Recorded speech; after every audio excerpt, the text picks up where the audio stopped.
नमस्कार, मी रवींद्र बोरावके. गेले 7 वर्ष आपण हा प्रोजेक्ट करतोय आपण. आणि हे वेरूळच्या लेण्या तुम्ही बघितल्या असतीलच.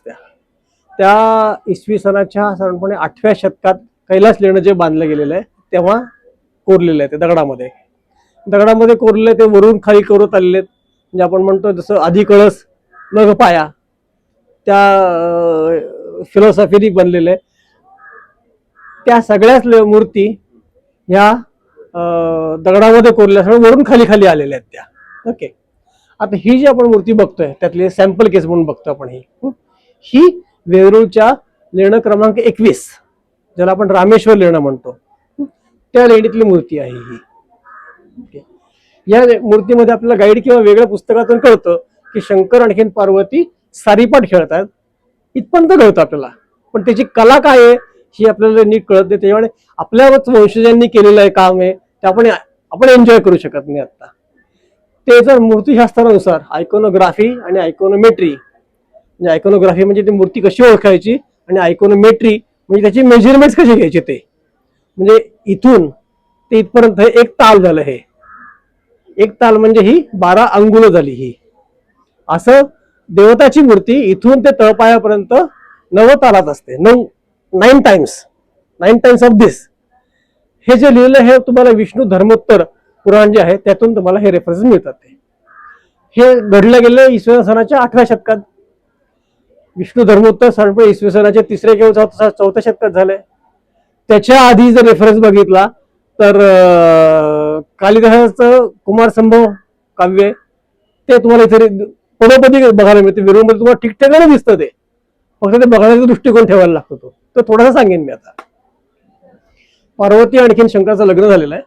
त्यांचा ते सारीपाट गेम खेळतात ते. ओके, हे आता मी तुम्हाला डिजिटल डिस्टॉर्शन किंवा आपण ऍक्च्युली फक्त इन्हान्स केलेलं फक्त आहे. ओके, त्या मूळ कलाकाराला डिस्टर्ब केलेलं नाही. समोरच बघा तिकडे ते तुम्हाला दिसेल. तिथे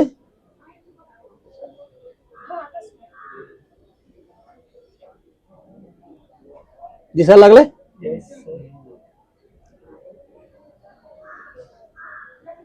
आता तुम्ही जास्त एन्जॉय करू शकाल. आता मूर्ती कळायला दिसायला लागली. ती आता ही नुसती दिसायला लागली तुम्हाला.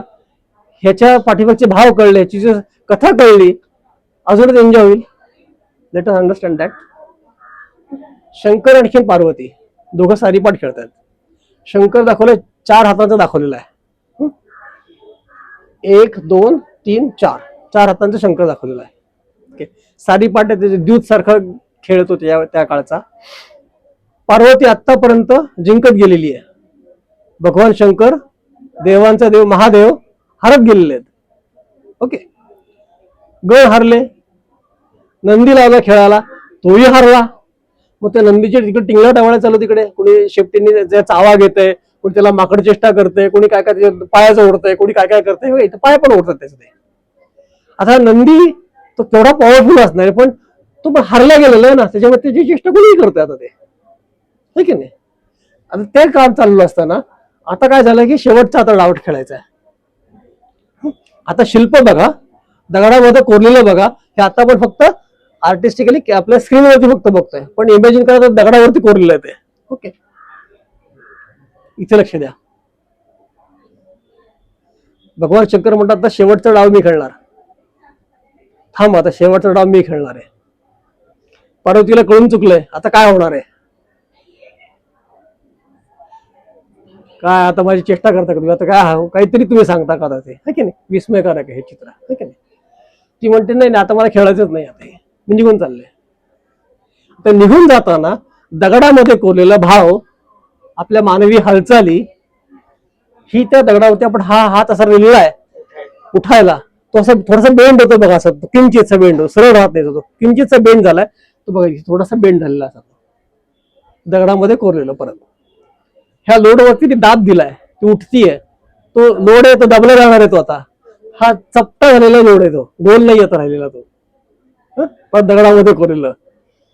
ती म्हणते की आता उठून चालली मी. तिने पायाची मांडी घातली, ती आता पाय एक वरती करायला लागली, ते निघून जायला लागली. भगवान शंकर काय म्हणतात, एक शेवटचा डाव मला खेळायचा आहे. त्यांनी तिचा पदर धरून ठेवलाय, तुझा उठून नाही द्यायचं ते, है की नाही. आता काय होणार आहे हे यांनाही माहिती, यांनाही माहिती आणि आपल्यालाही माहिती. आता भगवान शंकर शेवटचा गेम खेळणार, आणखी काय होईल आता पुढे. हा तर देवांचा देव महादेव आहे. ही तर पार्वती तर हिमालयाची मुलगी आहे, ती म्हणजे मानवी रूपातून आलेली आहे ती. आता काय होणार आहे, सगळं जग इकडे तिकडे होणारच आहे परत ते. ही कथा त्यातली, आणि हे स्टोरी आपण बघितली, चित्र आपल्याला कळतं मग ते काय आहे ते आपण जास्त एन्जॉय करू शकतो. धन्यवाद.